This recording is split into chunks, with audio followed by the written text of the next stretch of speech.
My concern is with Syria, and it's with ending this war. If we were to get a president who was receptive to the idea of peace, here are the steps that I would recommend immediately. Number one is to end the U.S. sanctions. We literally have sanctions that prevent them from getting prosthetic devices for amputees and cancer medications for civilians who are dying of cancer, and we say, no way. We cut off medicine, we cut off food, we cut off everything. And it's unlawful, but we do it. The next thing is we need to close U.S. terror training camps. You might be surprised to know that we have been training terrorists in Jordan, Qatar, Saudi Arabia, and Turkey for years. I think we started somewhere around 2012, and we say, oh, these are moderate rebels. Well, once they're trained, they go into the market. They go into the open market, and a large percentage of the ISIS soldiers have been trained in U.S. training camps. A large percentage of the Al-Qaeda trained in U.S. training camps. We need to close those down. The other thing is we need to halt U.S. weapons to terrorists. When Russia moved in to rescue Syria at a very desperate time, had we not rushed in with anti-tank missiles, Syria would be at peace today. But we sent in anti-tank missiles. We sent them to the moderate rebels like Ahrar Al-Sham, which just carried out a massacre where they slaughtered women, captured women, and they burned alive their children. They hung them up and burned them alive. They're not terrorists.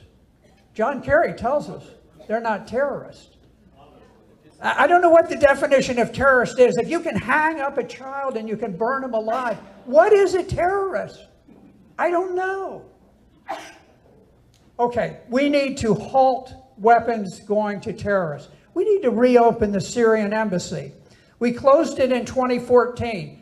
Timelines. I'm always watching timelines. What else happened in 2014?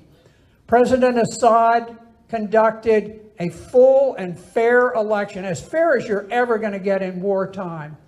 He was elected with 89% of the vote, and 3/4 of the electorate turned out. It was a massive, massive vote for him. There were two other respected individuals who ran,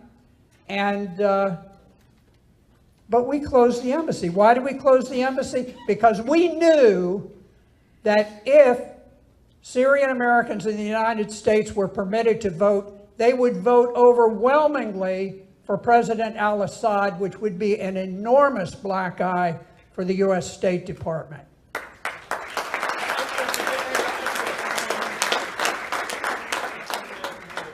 Were I advising the President of the United States, I would prepare an executive order that would forbid the CIA and the State Department from taking any actions against Syria, and I would forbid aid of any sort to the rebels. I don't care how moderate they are, how dull their knives are, how few children they hang up and burn alive.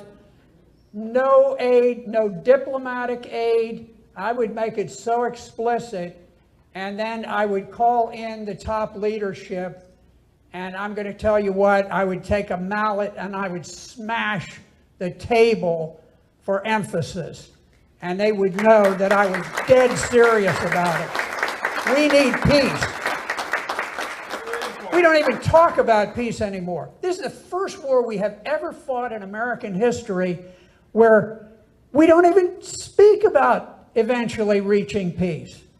We talk about the long war. Get ready for a long war forever.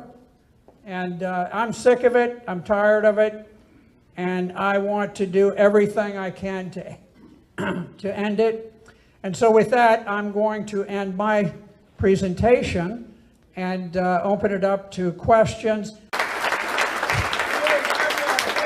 Thank you so much, Senator Black. Thank you so much.